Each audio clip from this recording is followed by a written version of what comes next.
À la fin de cette vidéo, l'objectif c'est que tu sois capable de bien te comprendre et de savoir qui tu es vraiment.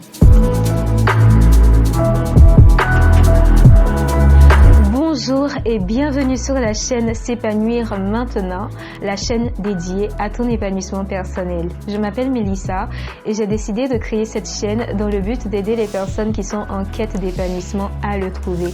Dans la première vidéo, j'ai planté le décor et j'ai présenté en substance le processus par lequel il faut passer pour atteindre l'épanouissement personnel. C'est un processus en 3 étapes et si tu veux connaître ces 3 étapes-là, je t'invite à regarder la première vidéo. Aujourd'hui, nous allons mettre l'accent sur la première étape qui est la connaissance de soi. Qui es-tu? Quelle est ton identité? Quelle est ta particularité? Oui, ce qu'on recherche lorsqu'on se pose la question « Qui suis-je vraiment ?» c'est notre particularité. C'est vrai, tu peux t'identifier à beaucoup de choses. Tu peux t'identifier à ta famille, c'est important. Qui sont tes parents? Qui sont tes frères et sœurs? C'est très important. Tu peux aussi t'identifier à ta situation professionnelle. Tu peux t'identifier à ton statut matrimonial, à ta communauté ethnique, à tes croyances religieuses, etc. Tout cela fait partie de ton identité, mais ça ne définit pas vraiment quelle est ta particularité. Il y a 2 aspects de toi qui te permettent d'être particulier ou particulière. Ce sont ton apparence physique et ta personnalité. Cependant, quand on commence à se poser les grandes questions existentielles du style « Qui suis-je ? Pourquoi suis-je là ?» etc.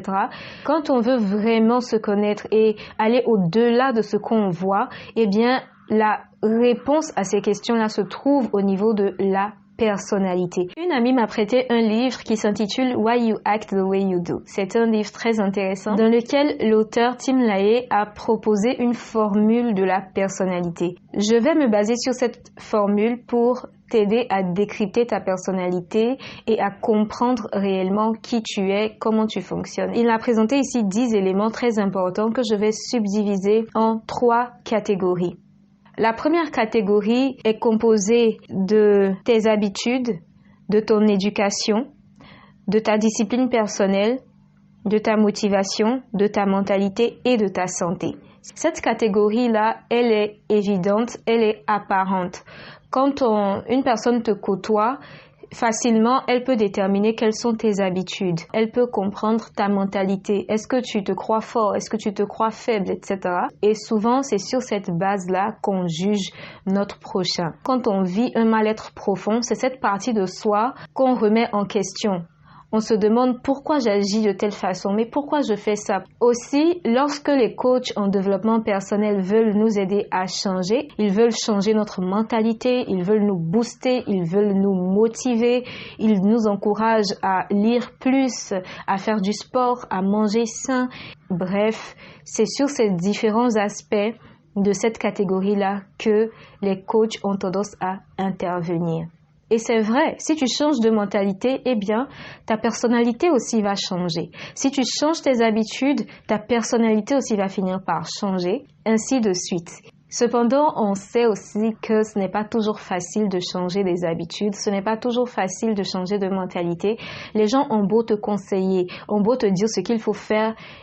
Si tu n'arrives pas à mettre cela en pratique, ça veut dire qu'il faut aller au-delà de cette part qui est visible, aller plus dans les profondeurs et rentrer dans la 2e catégorie que je vais présenter maintenant.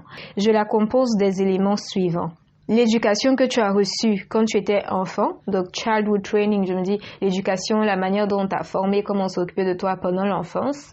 Parental love, donc l'amour parental, la manière dont tes parents t'ont manifesté leur amour. Et puis, les expériences de la vie. Depuis l'enfance jusqu'à l'âge adulte, il y a eu des expériences qui t'ont marqué. C'est à ce niveau-là, dans cette 2e catégorie-là, que les blessures de l'âme se positionnent ou bien se créent pour la première fois, surtout au niveau de l'enfance. L'impact des blessures émotionnelles, très souvent, c'est de nous déformer. Tant qu'on n'est pas guéri, les blessures émotionnelles vont nous emmener à adopter ce qu'on appelle des masques. Donc, une nouvelle personnalité, de nouvelles attitudes qu'on met en place dans le but de nous protéger de la souffrance vécue. Si tu n'arrives pas à changer certaines parle de toi de la première catégorie, il faut essayer de comprendre s'il n'y a pas eu des traumatismes qui t'ont emmené à adopter ces comportements que tu manifestes aujourd'hui. Est-ce qu'il n'y a pas eu des expériences de vie qui t'ont vraiment troublé et qui t'ont emmené à changer de comportement?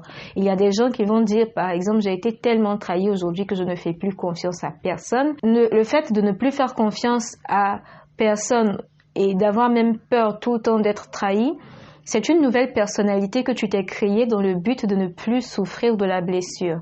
Mais pour une même situation de vie, il y a des personnes qui peuvent être blessées et il y a des personnes qui peuvent oublier ce qui vient de se passer et ne même pas être traumatisées par ça. Pour un même traumatisme, il y a des personnes qui vont devenir violentes, qui vont devenir agressives et il y a des personnes qui vont devenir dépressives et qui peuvent même être suicidaires.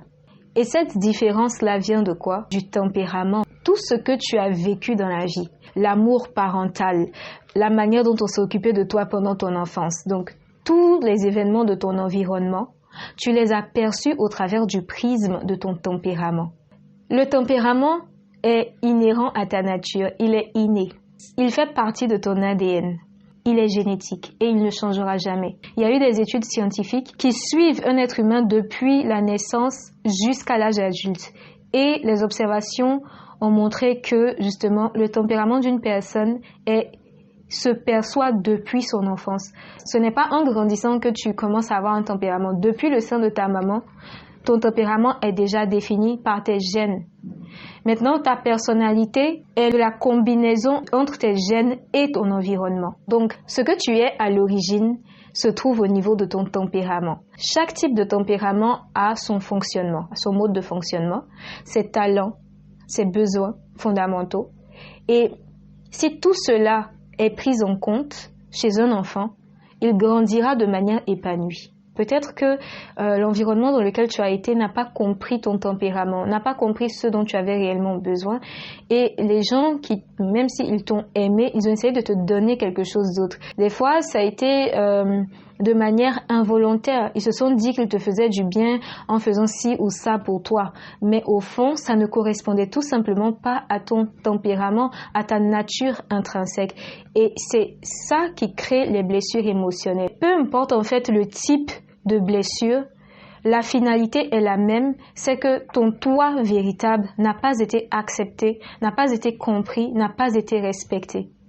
Donc si tu veux réellement te connaître et reconstruire ta vie, il est important que tu retournes au niveau de ton tempérament. Tu vas commencer maintenant à étudier ton tempérament et plus tu étudieras ton tempérament, plus tu comprendras comment tu fonctionnes, plus tu te sentiras bien en fait avec toi-même.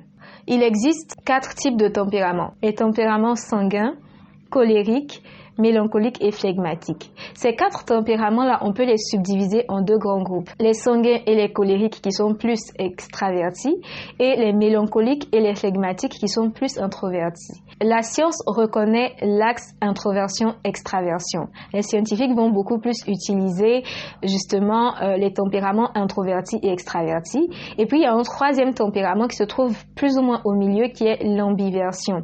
En faisant le test des tempéraments, tu pourras déterminer réellement quel est ton tempérament. J'ai mis un lien en barre de description qui va te rediriger vers un site internet qui propose justement ce test des tempéraments. Quand tu vas le faire, tu vas voir que les résultats seront en pourcentage. Parce que en vérité, nous avons tous ces 4 tempéraments-là en nous, mais à des pourcentages variés. Donc le test va te donner le résultat en pourcentage.